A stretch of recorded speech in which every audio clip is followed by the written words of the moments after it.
Hello, everyone. Welcome to today's AFTD educational webinar, Genetic FTD to Test or Not to Test. I'm Dr. Shana Dodge, AFTD's Director of Research Engagement. Thank you for joining us. Before we start, I have a couple quick housekeeping items. Our audience will be muted for the duration of this webinar in order to keep background noise to a minimum. If you have any technical issues, please write a message in the questions box and we will do our best to resolve them for you. Time permitting, we will have time to address some of the questions you submitted when you registered for this webinar. If you have an additional question about genetic FTD, type it into the questions box when you think of it. You don't need to wait until the end of the presentation to submit your question.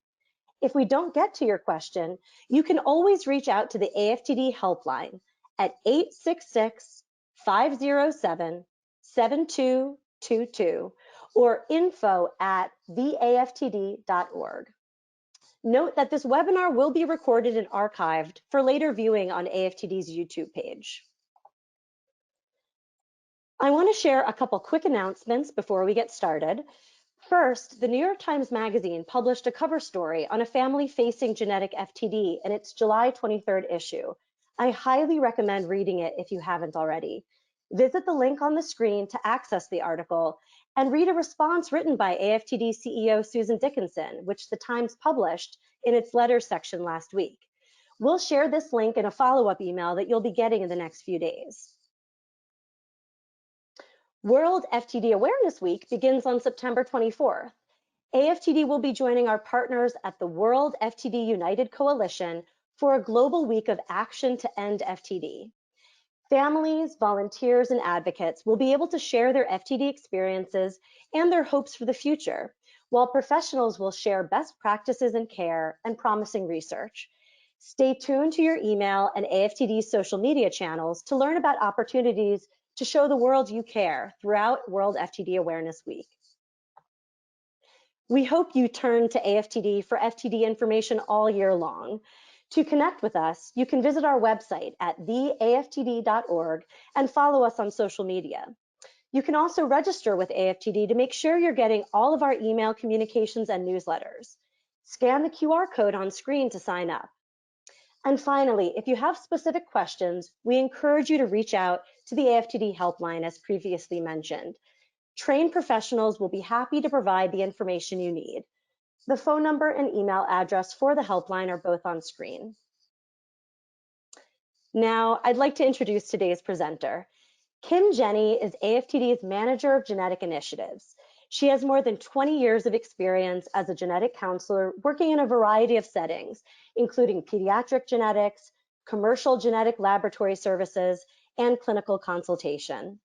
In her current role here at AFTD, she develops and implements initiatives related to genetic forms of FTD. And now I will turn things over to Kim. Welcome, everyone, and thank you for joining us.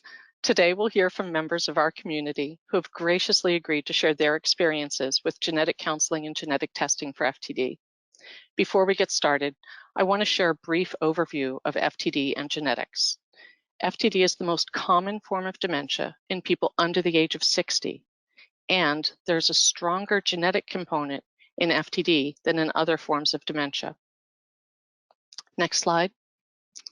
We basically describe three categories of FTD. The majority of FTD appears to be sporadic. These are families with only one person diagnosed. No one else in the family has FTD or a related condition. The presumption is that relatives are not at risk. However, in a small but still significant number of people with no family history, we can sometimes identify a genetic cause. When this happens, it's often due to a de novo genetic variant. Everything starts somewhere, and in these individuals, the genetic variant that causes FTD occurred for the first time in them. Their FTD was not inherited, but importantly, it can be passed on to their children. So people with an apparently sporadic form of FTD could still consider genetic evaluation. Familial FTD accounts for roughly 40% of people diagnosed. In these families, multiple people have FTD and related conditions like ALS or Lou Gehrig's disease, which is genetically related to FTD. Or you might see mental health diagnoses like bipolar or depression. There may be some other form of dementia, or perhaps there's a problem with movement or language. When we see FTD and related conditions cluster in a family, we refer to this as familial FTD, and we have a greater chance of identifying a genetic cause in those with familial FTD. When a specific genetic cause is identified, we refer to this as genetic FTD. We can't always identify a specific genetic cause in everyone with a family history, but we can identify an FTD causing genetic variant in roughly 15 to 20% of people diagnosed. Next slide. There are many genes known to cause FTD. The three most common are C9 open reading frame 72, or C9orf72, the microtubule associated protein tau, or MAPT, and progranulin, or GRN. There are several other genes that are rare causes of FTD, and there are likely other genes that have not yet been discovered but may soon be added to this list. The C9orf72 is believed to be the most common genetic cause of FTD, and it's also a major cause of genetic ALS. Most of these genes can present with any of the symptoms associated with FTD, and this means that in one family, you may see a person with behavioral changes and another relative with language or movement problems. And this is part of why FTD is so difficult to diagnose. Next slide. To date, genetic FTD follows a dominant pattern of inheritance, meaning that both men and women are equally likely to develop FTD, and both men and women have an equal chance of passing FTD on to their children. If a person has genetic FTD, each of their children have a 50% or a 1 in 2 chance to inherit the genetic variant that causes FTD. If a person inherits the working or normal copy of the gene, they're not at risk to develop FTD, and neither are their children. If a person inherits the gene with the pathogenic variant, the non-working gene in this diagram, then they're at risk for developing FTD, and there's a 50% chance they could pass it on to their children. Importantly, each child has their own 50% chance, much like flipping a coin. What that means is in any family, only some, maybe all, or perhaps none of the children could be affected. Next slide. Genetic counseling is always recommended before deciding about testing, but it doesn't mean that you have to test. Consultation with a genetic counselor can be helpful for anyone. Genetic counseling is meant to offer education about FTD, review your family history to see if it looks like it might be genetic in your family, and GC will help you weigh the benefits and limitations of testing and provide support and help connect you with additional resources. Testing is only a small piece of what's discussed. There are many deeply personal and unique considerations for each person's situation, and the conversation is also different with someone who has symptoms and is seeking diagnostic testing versus someone without symptoms who's concerned about their family history and their own chance for developing FTD, so more predictive testing. And today our guests will focus on predictive testing. Next slide. Many people don't know what to expect from a genetic counseling appointment, so I'd like to review a few points with you. In most instances, your genetic counselor will recommend that testing begins with the person who has symptoms of FTD. This is diagnostic testing. But what if your relative either declines to be tested or is no longer available for testing? A person without symptoms could be tested for all of the genes known to cause FTD. But when we don't know the family variant, a negative test result in an unaffected person doesn't tell us anything about that person's own risk. We can't know if the affected relatives was sporadic, which is likely, or the test might not have included the correct gene, because remember, we haven't discovered all of the genes that can cause FTD. Or perhaps the relative's FTD really was genetic, but the unaffected person did not inherit the genetic variant. Another point to understand is that testing of minors is not recommended. A person needs to be old enough to fully understand the implications of a test result and needs the maturity to make a well-informed decision. When children reach adulthood, they can decide for themselves if and when they want to learn their genetic status. Privacy concerns should be discussed before any decisions are made. You'll want to make sure that you have any insurance policies in place before testing. The Genetic Information Non-Discrimination Act, or GINA, is a law that offers some protections, but it is not comprehensive. And you can learn more about GINA on our website. You might want to ask someone to come to your appointment with you, a partner, friend, or family member, someone for support. A second set of ears in what can be a stressful situation might be helpful. It's also important to ask how your results will be given to you. Will it be by phone, Zoom, in person? Sometimes it's best to schedule an appointment in advance so you have a specific date, time, and place where you know you can expect your results to be shared with you. And regardless of the results received, some people will benefit from additional counseling, either with their genetic counselor or perhaps another mental health professional. Next slide. Finally, many people ask us how to find a genetic counselor. And frankly, there aren't enough of us out there, but we are an agile profession and we're finding ways to help as many people as possible. Genetic counselors are available in many academic medical centers, but you might also be able to see a genetic counselor from the comfort of your own home via telehealth. As a first step, ask your neurologist if they work with a genetic counselor. AFTD is also here to help. You can either search our website or reach out to our helpline team. The National Society of Genetic Counselors also offers a Find a Genetic Counselor service on their website, nsgc.org.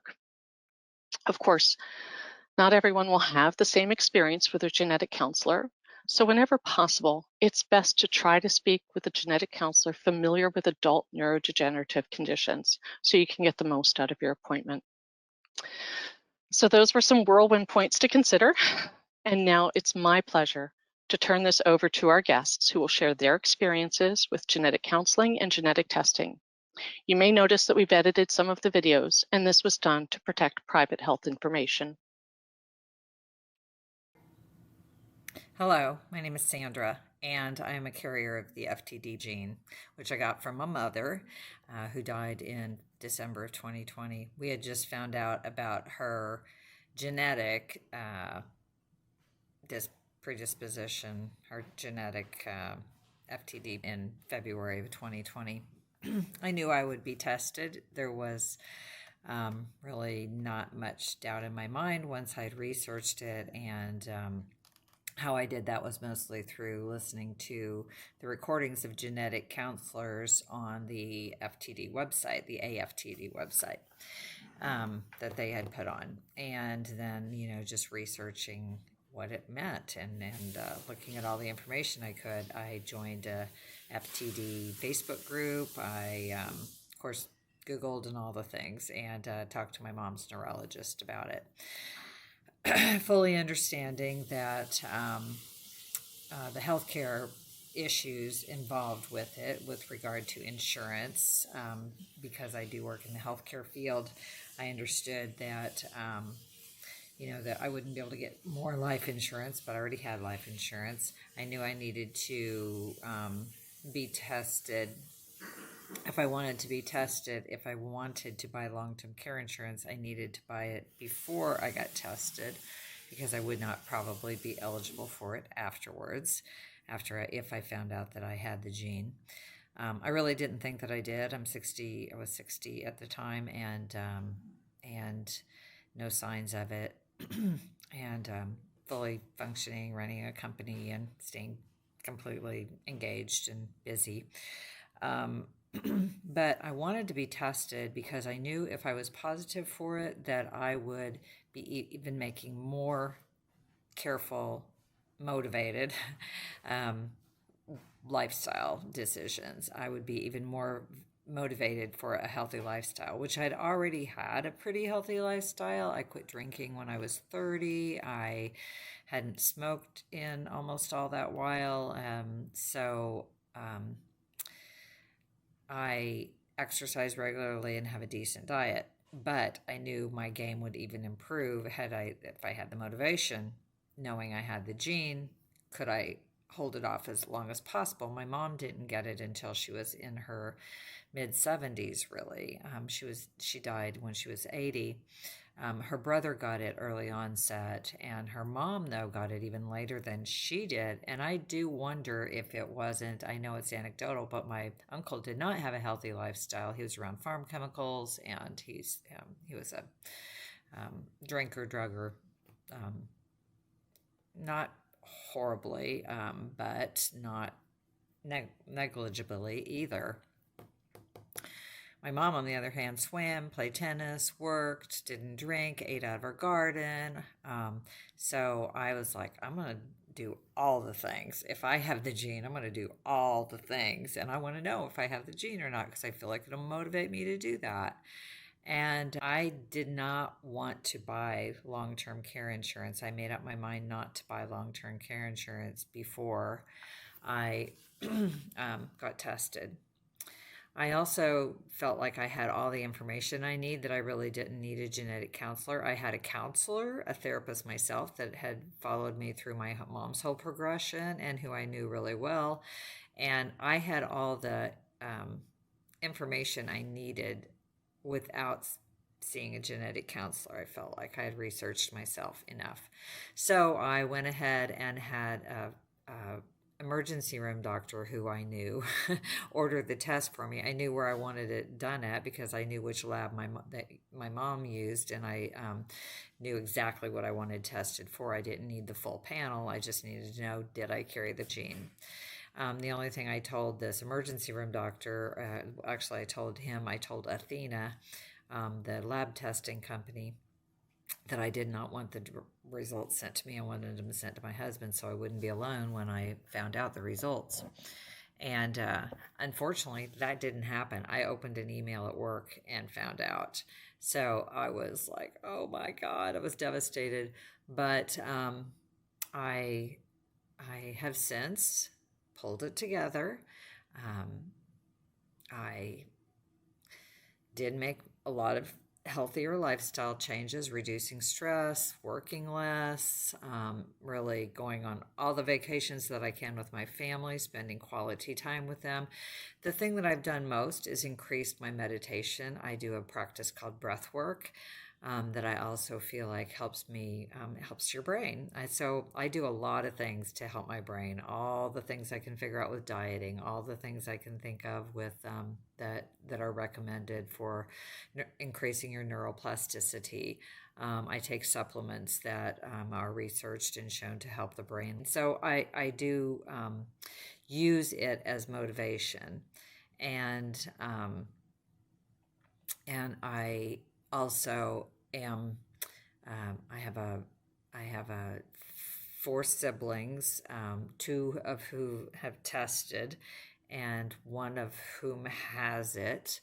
And he's in the same boat that I am, in that he is using it for lifestyle motivation changes, and also is has a pretty clean lifestyle to begin with, and is thankfully free of having the gene. And the other reason I decided really to get tested too was so that my son knew whether he needed to get tested in order to make family planning decisions.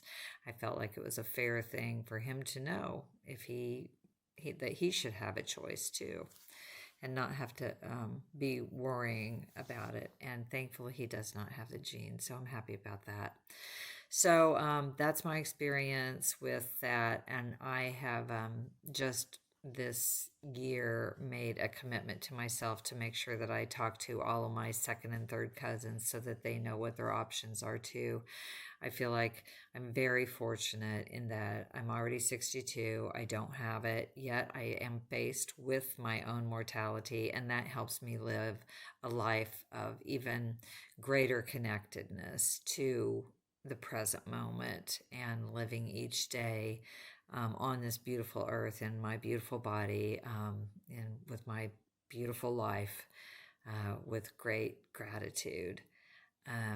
And I want to be able to I also feel very grateful, I want to say, for having this particular gene, that they know how it works and that there are cures on the horizon. And so my commitment is for genetics, just to try to help other people understand that knowing your genetics is not the death sentence. Having the gene is your death sentence, but knowing about it isn't your death sentence. It is a key to even more present moment life, which is a good thing. My mom has FTD. I myself got tested for the mutation, and to tell you more about how that all came about, let me start from the beginning. My mom was diagnosed with FTD in October of 2020. She was 56 years old and I was 30. At the time, I was single. I was hoping to meet someone one day, get married, start a family. And it took probably a few months to really wrap our heads around such a diagnosis and what's to come to her, to our family, etc. That I would say probably in the winter of 2021, I started questioning, is this genetic? Should we test her? Because if she has some sort of genetic issue that is leading to FTD, that can impact me. And as someone who wants children in the future, that would probably impact how I choose to have kids and do family planning, etc. We were told time and time again by my mom's clinical team, the doctors in New York City and the counselors and everyone, that this is definitely not genetic for her, considering that both of her parents were and are still alive in their 80s and exhibit no signs or symptoms of dementia, nor do we have any history of dementia in our family. So at first we said, okay, so fine, this is a sporadic case. But I'm skeptical, and I pushed my family to get on board with getting her tested, because if she happened to test positive for one of the genetic mutations, that would affect her children, her siblings, her parents, etc. It affects a lot of people. And just for the sake of our family, I think that we needed to know, and really for sure know. So about a year after she got diagnosed in October of 2021, we got the results that she was positive for the mutation, which was a shock to everybody. It was a shock to the family. It was a shock to the doctors. And it was obviously a shock to me, because I now have a 50-50 shot of having this mutation and getting FTD at some point in my life. And I found myself at that time in a relationship with the person who is now my husband, talking about getting married, talking about starting a family, and whether or not I was positive was going to impact a lot of decisions that we were hoping to make in the coming years. So I hopped on a call to ask if I can get tested, and they said, okay, and you have to call the doctor and you have to schedule 2 sessions of genetic counseling. The first with a genetic counselor, and the second with like the top FTD specialist in New York State at the time, because my mother was his patient and he was signing off on all the genetic test orders. Fine. I probably had to call the office about 8 times demanding to get an appointment, because the office protocol was that they don't see patients under the age of 50. And I was 31 at the time. So I got hung up on, I had to keep calling back and begging them, saying, listen, I spoke to so-and-so, I'm just going through protocol, I need to have this appointment. So at some point, somebody scheduled my then boyfriend, now husband, and myself for the first session. And we sat in the first session talking about what life would be like if I test positive, if I test negative, how is it going to impact my job, the decisions that I'm going to make, if and how I will have children, etc. All of these really, really big, heavy topics, all in a span of maybe 30 minutes. To me, it felt like the genetic counselor was just reading down a list of questions, checking them off, and saying, yeah, Jackie, you're sane enough. We'll push you forward to the next round with the top doctor so that he can sign off on you as well. The one beneficial thing that came out of that session was that I was told I need to get a life insurance policy, because chances are it's going to be very difficult for me to get a life insurance policy after I submit a genetic test and if it comes back positive. So that was something that I started working on after the first session. To get my second session scheduled, I waited months for an opening, for a half-hour opening to speak with the doctor to get the clearance to have a genetic test ordered for me. At some point, I believe it was in January of 2022, I finally had my second session, and it was an exact repeat of the same questions I was asked in the first one. And we went through the protocol, and I guess I was deemed sane enough to move forward with genetic testing. The doctors and the medical professionals really want to make sure that you're not going to go and do something drastic if you get the results that nobody wants to get. Like, yes, you are positive for some sort of a mutation. So fine. I was also told at the time that my test would be free because my mom is a patient and she's in the research, so I'm in the research, and that it's going to be at no cost. Long story short is that it took a very long time to get life insurance. There was a lot of issues and complications, and everything was just super slow because we were still in the COVID era. And at some point in April of 2022, I finally was able to send in the genetic test because I finalized a life insurance policy. And I was told it's going to be about 8 weeks for me to get results. Within 3 weeks, I get an email. It must have been 4:45 in the afternoon. I was at work in a staff meeting, and I opened my email, and it was from the genetic counselor saying your results are in and you have to hop on a Zoom ASAP.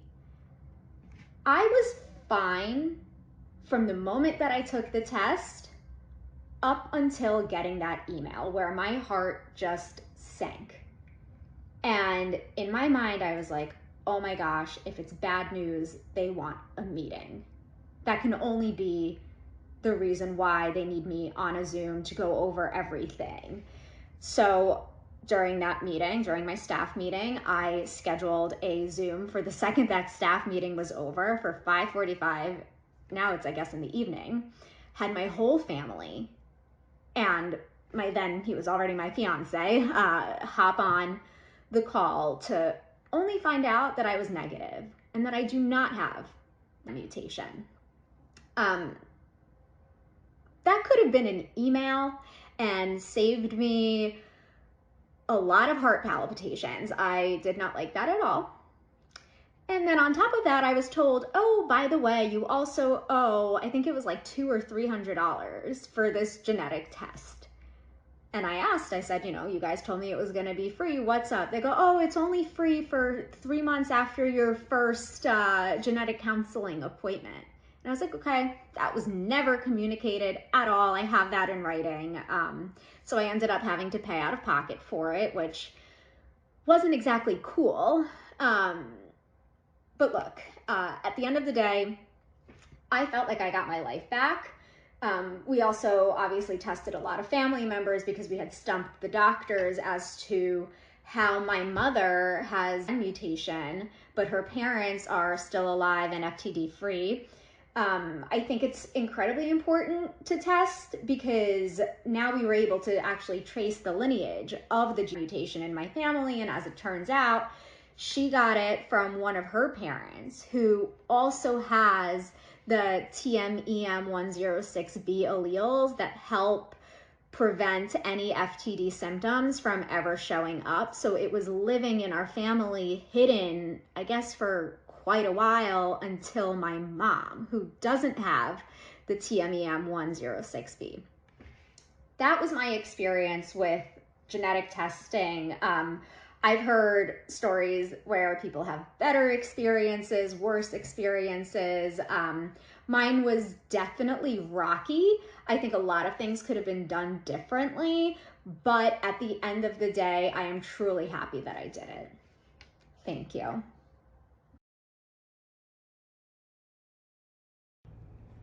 Hi everyone, my name is Katie.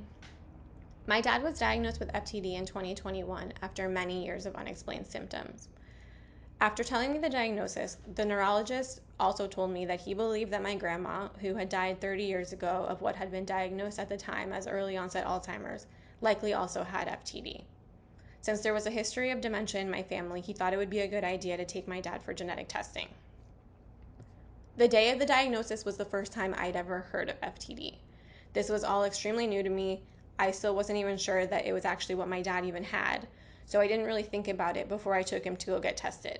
To me, it seemed like it was a helpful way of possibly confirming the diagnosis of a disease that I knew nothing about. I did meet briefly with a genetic counselor before he had his blood drawn, but it seemed so unlikely to me that he would have a mutation that my two siblings and I hadn't really thought about the implications for ourselves. When I got the call a few weeks later telling me that he did have the mutation, that was really when it first occurred to me that we were all at risk. After finding out his results, my brother, sister, and I met together with a genetic counselor. It all happened really fast, but there was never any doubt in my mind that I would want to get tested, and my siblings also agreed. We were all in different places in our lives, so we each had different reasons for why we felt it was important to be tested. My sister's in her 50s, closer to the possible age of onset, and she has a teenage daughter that she's concerned about. My brother's in his mid-30s and married and thinking about starting a family. I'm a single woman in my early 30s. Family planning and long-term financial planning were not things that I was currently worrying about, but I knew that being tested would have big implications for me when it came to approaching relationships and planning for my future. And my siblings and I all agreed that the biggest benefits of testing would be removing the doubt and to be able to keep up to date with any new research and treatments that were being developed. I couldn't imagine the prospect of going through the rest of my life with the 50-50 chance of having the mutation hanging over my head. And I wanted to make sure that if I did have it, I was doing everything I could to monitor myself for the development of symptoms and to stay in the loop on any new treatments. It also felt very important to me to be able to enter any potential future relationship knowing my genetic status. So I knew I wanted to be tested, but I still waited a few months after finding out my dad's results before I did anything. On top of now being responsible for coordinating all of my dad's care, I was also just starting grad school at the exact same time. So I had a lot on my plate and I wasn't really sure it was the right time to think about testing.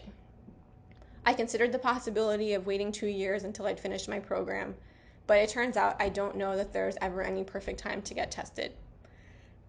After a few months, I found the anxiety of not knowing to be so overwhelming that I made the appointment. The genetic counselor had brought up the issue of life insurance or long-term care insurance, so I decided to get that in place before my appointment. I was seeing firsthand how expensive my dad's care was, so I knew that that would be a big concern for me if I carried the mutation.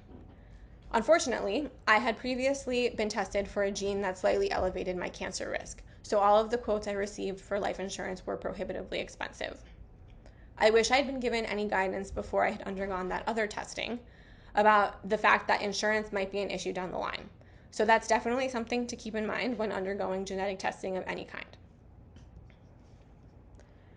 The clinical genetics department of the hospital where my dad was tested, and where I was ultimately tested, didn't specialize in FTD or dementia.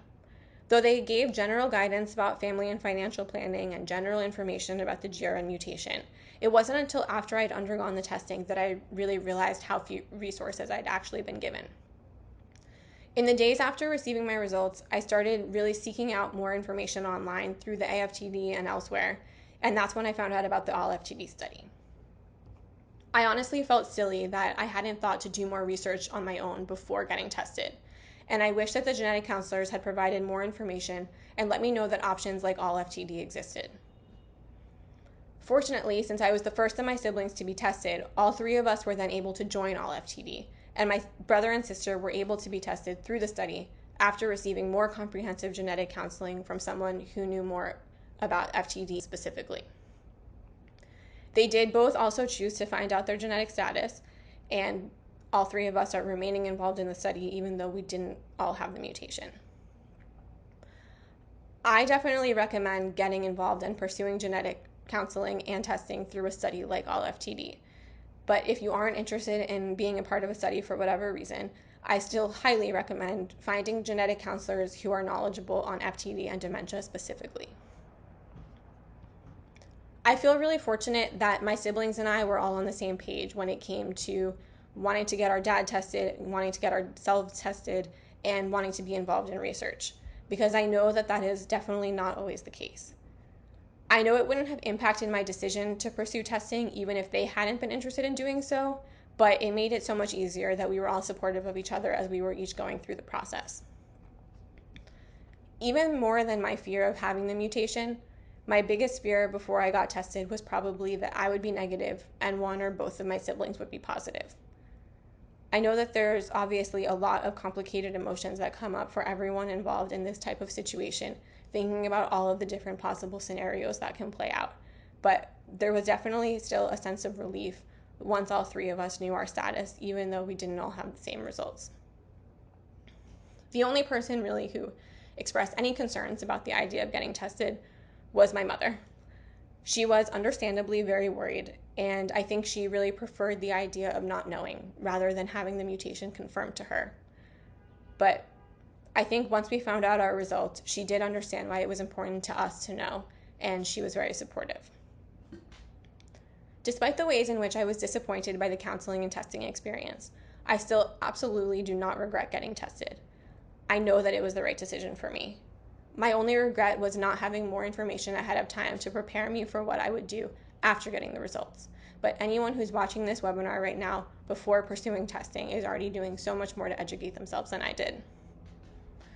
One of the things I felt I was desperate for after finding out about the genetic component was hearing stories and connecting with other people who were affected by familial FTD.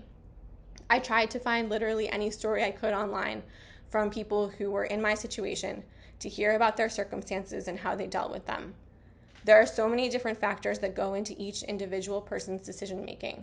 Not everyone chooses to get tested just because they're trying to have a baby or just because they're close to the possible age of onset. And even though I didn't seek out those stories really until after I'd already gotten my results, I still found hearing them to be really helpful and comforting. Being able to hear all of these different people's circumstances and perspectives. So that's why I was very happy to be able to provide my story here today. So thank you so much for letting me share with you. I hope that anything I've said can provide some help to someone who I know is facing an extremely difficult decision. Hello everyone, my name is Brian. I'm in my mid-20s and I'm a full-time student and primary caregiver for my mom who has frontotemporal dementia caused by a genetic variant. This gene variant is autosomal dominant, which means I have a 50% chance of inheriting it from my mom. My family has a long history of FTD, which we now know has been present in at least 3 generations. All of these relatives were misdiagnosed with various psychiatric conditions and other dementias like Alzheimer's disease. It was only through genetic testing that all the puzzle pieces of my mom's symptoms came together. We spent almost 3 years searching for the cause of my mom's symptoms before she received whole exome sequencing, which found her variant. When we received the genetic diagnosis, my sister and I were elated because we finally knew what had been causing her symptoms, and we had a starting point to figure out if we could treat her illness. Our excitement gradually turned into unease as we started learning about our family's variant and what it might mean for us. We were connected with a patient support and advocacy group that is focused on developing a treatment for my mom's specific FTD causing variant, and they provided us with support specific to this gene and also connected us with other people who had strikingly similar experiences to our own family. Initially, I was all in to get genetic testing so I could know my status and participate in research. Thankfully, I was connected to that patient advocacy organization and I received genetic counseling through the AFTD research study. Through talking with leaders in this group and through genetic counseling, I learned about the potential psychological and financial risks of genetic testing. I also learned that I could participate in the All-FTD research study as a child of a person with FTD without knowing my genetic status. The All-FTD study gives participants access to some of the leading researchers working on FTD and access to a genetic counseling team for the participant and for their family members. I am so thankful for both of these groups who have educated and supported me through my decision process. Some of the potential negative psychological effects of a positive result could be that it leads me to increased risk-taking behavior, or could form all kinds of negative feelings of dread and hopelessness about my future. However, it could do the complete opposite. It could give me relief from the uncertainty of not knowing. A significant financial risk to genetic testing is that I effectively would be made ineligible to receive long-term care or long-term disability insurance if I tested positive. I have seen in my own life caring for my mom that these types of insurance are critical to maintaining my mom's quality of life and are necessary to alleviate some of the burden that my sister or future family were to bear if I were to develop frontotemporal dementia. Another aspect that contributed to my decision is my younger sister. Each of us as individuals have a 50% chance of inheriting this mutation, but after doing genetic counseling together in our second year of participating in the All-FTD study, we decided that we would wait to learn our genetic result together because we think that we would subconsciously link the other person's status with our own. For example, if we knew that one of us didn't have it, we might assume that the other does, or vice versa. I'm very close with my sister, and I wouldn't be able to hide my result from her if I knew it. She's going through her own decision-making process just like I am, and our decisions affect each other. Because of this, we are linked in this process and trying to respect our own needs as well as each other's. I know not all sibling relationships are like this, and so I'm very grateful for our unity in this way.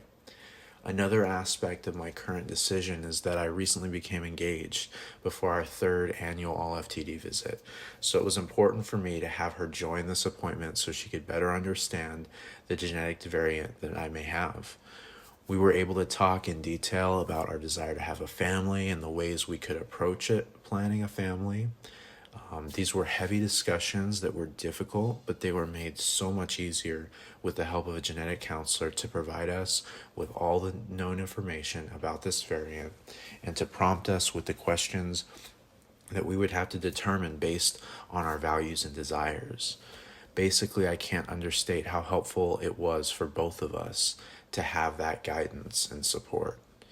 And after considering these various risks and benefits with where I am in life, I've decided not to know my genetic status at this time. My biggest motivator for this is because of the financial implications, as I'm not yet well established in my career, and I want to make sure that if I do develop this disease, that I will be less of a burden to my family because I have the financial coverage that will provide for my care. I believe that for people who are symptomatic, that the benefits of genetic testing far outweigh the risks. However, for pre-symptomatic people at risk of inheriting a gene variant like myself, the risks of knowing genetic status must be carefully considered. I decided for myself that the benefits of knowing do not outweigh the risks at this time, but I will reevaluate this decision constantly for the time when it will be right. I will especially be reconsidering this decision with my future wife as we discuss having a family. The decisions surrounding genetic testing are not one and done. Even if you do decide to be tested, the effects will continue. Those of us at risk for inheriting FTD from a family member live new lives, with the potential of developing it ourselves following us like a shadow. But the ability to know our genetic status makes that shadow a little lighter. Please carefully consider your decision and know that making a decision in either way doesn't change the challenge that we will overcome as children of FTD. Okay, thank you everyone for sharing your stories. You've heard their different experiences with genetic testing. And here on this slide, I've included some reasons people choose to test or not. but everyone's circumstances are unique. Our guests shared many important aspects of what they learned along the way. You've heard them talk about how one person's results could impact other relatives. And of course, family communication and support are ideal, but they're not always available. Insurance issues are clearly a concern and should be addressed as early in the process as possible. You'll notice that at least a few families didn't suspect a genetic form of FTD, and their family histories were not striking for a genetic condition. As we mentioned earlier, how you receive your results is important, and some of our guests didn't have a great experience with that. So try to work with your genetic counselor so you have a clear plan in place. Your genetic status can inform more decisions besides family and financial planning, and knowing your genetic status could influence career choices, lifestyle changes, and may even help you decide about other big ticket items or bucket list things you've been thinking about. And having an answer, one way or another, can help to reduce the anxiety and stress that so many people feel when they don't know their status. And as Katie mentioned, just by being here, listening to their stories, you're already taking the first steps to make a more informed decision about if and when to be tested. There's no right or wrong decision about testing, and someone who chooses to test chooses not to test may change their mind later as their circumstances change. And whether a person chooses to undergo genetic testing or not, whether FTD is apparently sporadic or familial, there are always opportunities to participate in research and help advance the science towards a treatment or cure for FTD. Next slide. There's never been more hope for a future where FTD can be treated or even cured. New drugs have recently been approved for ALS and Alzheimer's, but more clinical trials are needed to develop treatments for FTD, and clinical trials will not succeed without enough participants. AFTD is a co-founder and managing member of the FTD Disorders Registry. The registry welcomes all who have been impacted by FTD, including people diagnosed, current and former care partners, family and friends. The information you share with the registry is secure, and you can choose your degree of involvement. The registry was created to facilitate and advance research into FTD.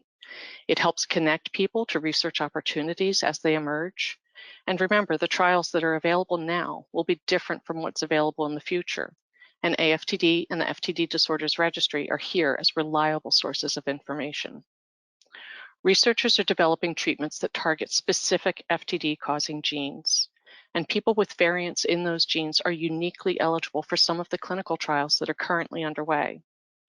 Once a gene-specific treatment is successful, we may have a better understanding for how to develop treatments for all forms of FTD, both genetic and sporadic. And while it's important to carefully consider the benefits and potential drawbacks of learning your genetic status, knowing your status can help you take charge of your FTD journey, making a difference that could potentially benefit you, your family, and future generations. We're excited to let you know that the FTD Disorders Registry is undergoing a major platform upgrade that will improve and expand its capabilities, including having more targeted information for participants based on their FTD type or genetic cause. So please consider joining the FTD Disorders Registry if you're not already a member. Next slide.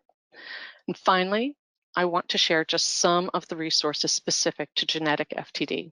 You can find all of this information and much more on our website, theaftd.org, or reach out to our helpline, where our team of trained professionals are ready to help you.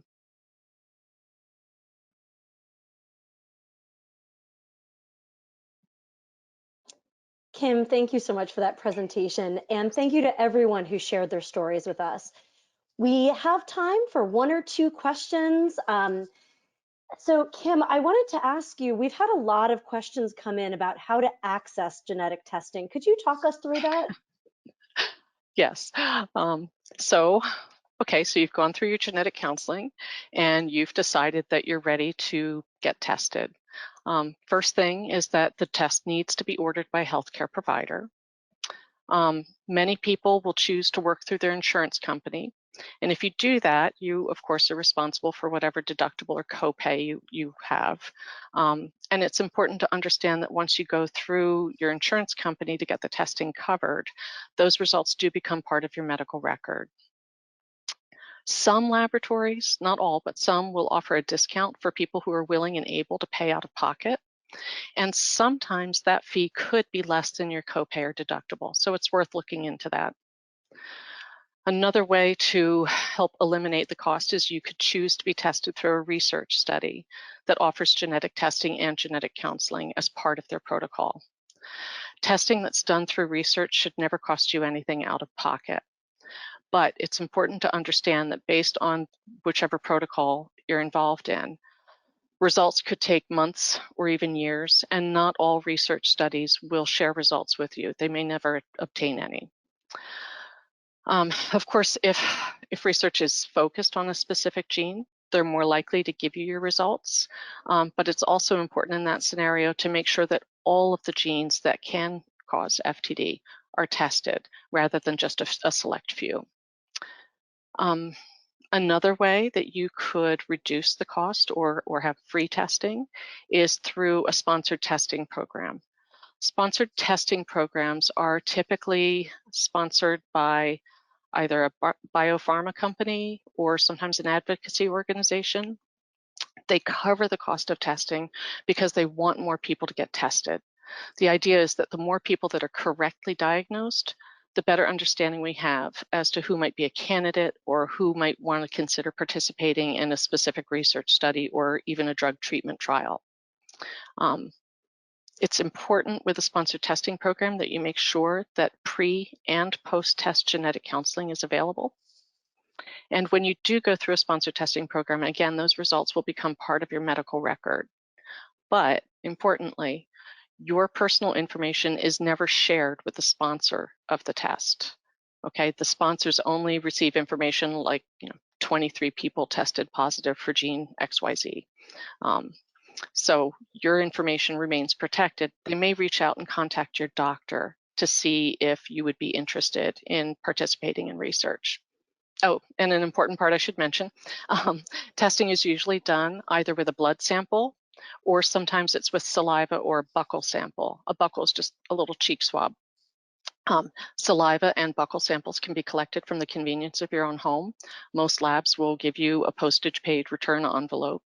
Some labs will even try to set up a blood draw from your home, but most people go to a lab. So you can see they're trying to do everything they can to make it as easy as possible for you. Great. Thank you so much, Kim. And I want to thank all of the folks who shared their stories today. We've reached the end of our presentation. To everyone watching, we hope you found this webinar to be informative. And as a reminder, this webinar has been recorded. You'll be able to find it on AFTD's website and YouTube channel in the coming days. We'll send you an email with a link to the recording and other resources you might find useful. The next AFTD webinar will take place on October 19th. Guest presenter Mary O'Hara of the University of Colorado will talk about grief, loss, and hope amid the FTD journey. Continuing education credits will be offered through Rush University for those attending the webinar live. Registration will open in September. Stay tuned to your emails and to AFTD's website for more information. Please let us know if you have any comments or questions about today's presentation. If you have further questions about FTD that we weren't able to address live, you can contact the AFTD helpline using the information on your screen. Thank you and take care.